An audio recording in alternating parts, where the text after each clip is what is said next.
Halo teman-teman, balik lagi dengan Abu Iko. Di video kali ini aku ingin share pengalaman aku ketika diundang MRT Jakarta bareng dengan teman-teman kreator lainnya untuk lihat perkembangan konstruksi stasiun MRT Monas yang di pertengahan September lalu progresnya sudah mencapai lebih dari 43%. Jadi kalau teman-teman mungkin udah lihat di beberapa video YouTuber lainnya, teman-teman aku yang ngebahas secara teknis soal stasiun ini, aku mungkin secara spesifik akan ngebahas pengalaman aku sebagai bakal calon penumpang atau pengguna stasiun ini dan betapa serunya untuk melihat keseluruhan proses dari konstruksinya yang ternyata dikerjakan secara teliti, secara profesional oleh rekan-rekan kita anak bangsa yang sudah terlatih, teman-teman.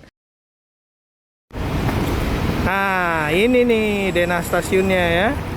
Jadi, ini Jalan Silang Barat Daya Monas. Ini tadi tempat kita pertama di briefing. Ini Jalan Medan Merdeka Barat tuh yang sebelah sana.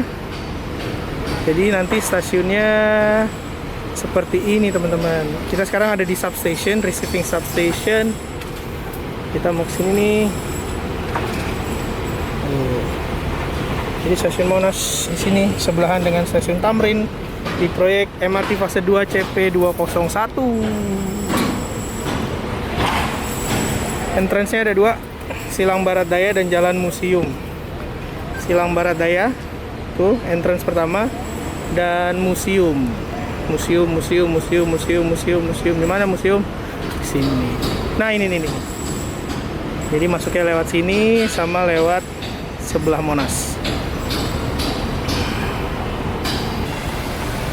Oke, kita mau turun.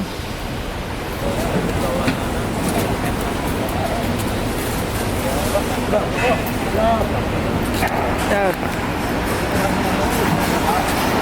Oke, Pak. Ya, jadi Pak. Iya, baik. Pastinya sebelum kita turun, kita udah ngikutin safety briefing dan wajib untuk mengenakan alat pelindung diri supaya aman dan nggak mengganggu keseluruhan progres pekerjaan konstruksi ini, teman-teman. Informasi aja, stasiun Monas nantinya panjangnya kurang lebih 280 meter di kedalaman 18 meter di bawah tanah. Jadi aku dan teman-teman harus naik rangkaian scaffolding ini karena memang belum ada tangga apalagi lift atau elevator menuju ke bawah tanah. Dan sekarang kita tiba di lantai concourse atau lantai di mana nanti area komersil, area tiketing, tempat kita alur mobilitas penumpang menuju ke peron akan berada. Nah, ini kedalamannya sekitar 8 meter dan kita masih akan ada 10 meter lagi ke bawah nih. Jadi, lumayan dalam juga dan setiap pekerjaannya kalau teman-teman lihat ya, ini semua dikerjakan dengan standar yang sama dengan standar yang berlaku di negara-negara maju lainnya. Jadi, teknologi kita teknologi yang sama dan beberapa bagiannya katanya malah lebih maju karena sudah menerapkan teknologi terkini untuk pekerjaan sistem rapid transportasi terintegrasi seperti MRT ini. Bayangin ya ketika nanti udah jadi, ini adalah area di mana kita keluar masuk stasiun lewat dua exitnya. Exit yang di Silang Barat Daya maupun exit yang di depan Museum Nasional. Dan ini adalah scaffolding yang tadi aku turunin. Mungkin teman-teman ada yang nanya ya, MRT fase 2 itu selesainya kapan sih? Kalau dari informasi yang aku dapat, MRT fase 2 khususnya 2A ini masih lama teman-teman. Targetnya selesai 2028. Itu pun kalau nggak ada penundaan atau keterlambatan ya. Dan fase 2 ini terdiri dari 3 proyek. Ada CP201 antara Bundaran HI sampai Harmoni, CP202 dari Harmoni sampai Mangga Besar, dan CP203 dari Mangga Besar Glodok sampai ke kota dengan total panjang di fase 2 ini sekitar 5,8 km. Jadi masih 2028, jadi kita tungguin aja videonya bakal masih panjang ya. Lanjut lagi teman-teman, tadi area concourse, sekarang aku dapat kesempatan untuk turun lebih dalam lagi ke area platform di mana nanti jalur terowongan, jalur peron, tempat ratangga melintas akan berada. Ya, lantai ini di kedalaman 18 meter, jadi lebih dalam lagi dari area concourse dan di sini kita bisa lihat konstruksi yang sedang berlangsung. Jadi ada dua terowongan tempat nanti ratangga melintas sekaligus juga area platform yang sedang disiapkan di sini, teman-teman.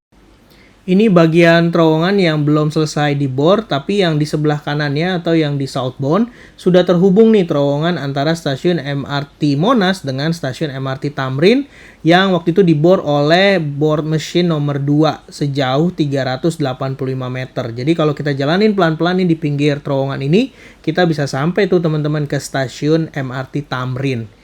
Diameter dari terowongan ini sekitar 6 meter sama dengan yang di fase 1 dan nanti akan diterapkan teknologi terbaru dari sistem rel, sistem terowongan, persinyalan dan lain sebagainya berdasarkan perkembangan dari MRT. Nah, melihat hal ini sebenarnya sih aku berharap gitu ya MRT fase 2 ini benar-benar bisa sesuai dengan perencanaannya dan selesai dengan targetnya. Mudah-mudahan juga nggak banyak isu-isu lain yang menghambat atau menyebabkan tertundanya proyek ini. Dan dukungan dari kita semua dibutuhkan nih untuk memastikan bahwa proyek ini betul-betul bisa berjalan dengan baik. Minimal kita bisa menyampaikan atau memberikan input yang menurut kita tepat untuk pengembangan proyek MRT Jakarta fase 2 di Stasiun Monas. Nah, ini diorama atau skalanya untuk stasiun Monas. Ini dari arah Tamrin. Jadi ini ada pintu masuknya yang silang berat Monas. Sana yang pintu masuk yang di museum. Ini jalur ininya. Tadi kita di sini nih teman-teman. Itu tadi informasi dari aku, semoga bermanfaat. Aku akan main lagi ke stasiun MRT Monas dan sampaikan ke teman-teman progresnya. Dan besok juga aku akan update video tentang satu hal yang menarik dari stasiun Glodok. Jadi ikutin terus video Abu Iko. Dan makasih banyak untuk support teman-teman selama ini. Jangan lupa share terus hal positif untuk sekeliling kita. Sampai jumpa lagi. Dah.